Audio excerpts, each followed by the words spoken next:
उनका अस्तित्व तो इस जन्म और मरण के दो बिंदुओं के इधर या उधर है ही नहीं, और यदि है भी तो अज्ञात है, अव्यक्त है। अर्थात इस जन्म से पूर्व भी वो तुम्हारे लिए नहीं थे पार्थ, और इस जन्म के उपरांत भी नहीं हो। तो हे पार्थ, जिनके जीवन का अनिवार्य अंत ही मृत्यु हो, और उनके जीवन के इस अनिवार्य अंत को न तुम टाल सकते हो और न ही बदल सकते हो, तो फिर शोक काहे का? और शोक क्यों? ये पितामह, ये गुरुजन, ये सगे संबंधी, इनमें से किसी को भी तुम उनके इस जन्म से पूर्व भी नहीं जानते थे पार्थ, और न ही इस जन्म के उपरांत जानोगे। तब तो फिर इनके लिए शोक करना व्यर्थ होगा ना पार्थ, व्यर्थ होगा। अव्यक्तादीनि भूतानि व्यक्त मध्यानि भारत, अव्यक्त निधनान्येव तत्र का परिदेवना। ये देवकी नंदन मेरे अनुज पुत्र अर्जुन को समझा रहा है कि भड़का रहा है? क्या अर्जुन ये मान जाएगा संजय कि अपने ज्येष्ठ पिता की ओर उसका कोई दायित्व नहीं है? क्या वंश और संबंधों के महत्व को वो नकार देगा और अपने दिव्यास्त्र लेकर मेरे पुत्रों पर टूट पड़ेगा? मैं इन प्रश्नों के उत्तर कैसे दूं महाराज? इनके उत्तर या तो देवकी नंदन कृष्ण दें या कुंती पुत्र अर्जुन। किंतु मुझे इन प्रश्नों के उत्तर चाहिए संजय, इसलिए कान लगाकर सुनो। दुविधा में धृतराष्ट्र है, युद्ध सका नहीं रोक, योगेश्वर समझा रहे, अर्जुन करो न शोक, अर्जुन करो न शोक।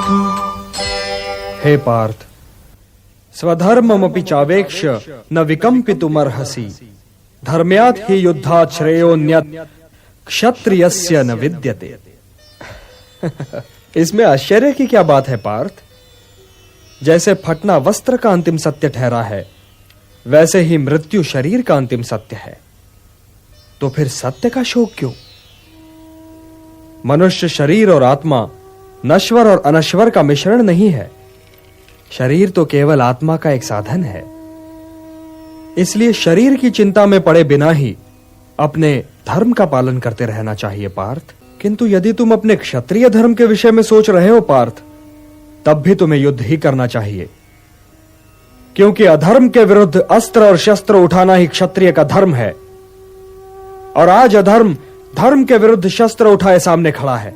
इसलिए हे पार्थ, अपने क्षत्रिय धर्म का पालन करो। हे केशव, आपसे यही पूछने तो मैं आपको यहां लाया हूं कि मेरा कर्तव्य क्या है, कि मेरा धर्म क्या है केशव। और स्वयं तुम क्या हो पार्थ? स्वयं तुम कौन हो? मैं द्रोण शिष्य अर्जुन हूं। क्या इसके अतिरिक्त और कुछ नहीं हो? मैं कुंती पुत्र अर्जुन हूं। और मैं क्षत्रिय हूं केशव। यदि तुम क्षत्रिय न रहे होते पार्थ, तो द्रोण शिष्य भी न होते। और हे कौन्तेय, कुंती पुत्र होने के नाते भी तो तुम क्षत्रिय ही हो। तो तुम्हारी तीनों ही पहचाने क्षत्रिय पहचाने हैं। इसलिए क्षत्रिय धर्म ही तुम्हारा धर्म है। उस धर्म का पालन करो। अधर्म के विरुद्ध अस्त्र उठाना ही क्षत्रिय धर्म है। अन्याय और अनीति के विरुद्ध अस्त्र उठाना ही क्षत्रिय धर्म है। और यदि इस निर्णायक घड़ी में तुमने सत्य के पक्ष में और असत्य के विरोध में अस्त्र नहीं उठाए पार्थ, तो तुम्हारे धर्म के साथ साथ तुम्हारी उज्जवल कीर्ति भी नष्ट हो जाएगी। और यदि ऐसा हुआ पार्थ, तो केवल तुम्हारे विरोधी ही नहीं, बल्कि संपूर्ण समाज तुम्हें कलंकित कापुरुष कहेगा, और आने वाली पीढ़ियां तुम्हें कायर और पापी मानेंगी। इसलिए हे महाबाहो, विजय और पराजय, जीवन और मृत्यु, सुख और दुख के प्रश्नों में ना उलझो और युद्ध करो।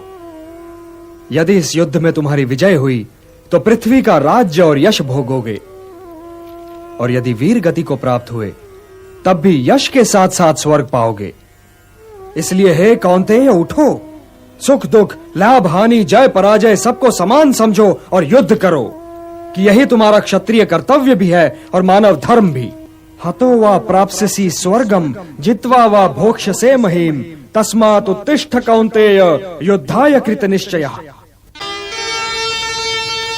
आत्मा तो मरता नहीं, मर जाती है देह। मन में तुम रखो नहीं दुविधा या संदेह। सीख हम बीते युगों से नए युग का करें स्वागत, करें स्वागत, करें स्वागत, करें स्वागत।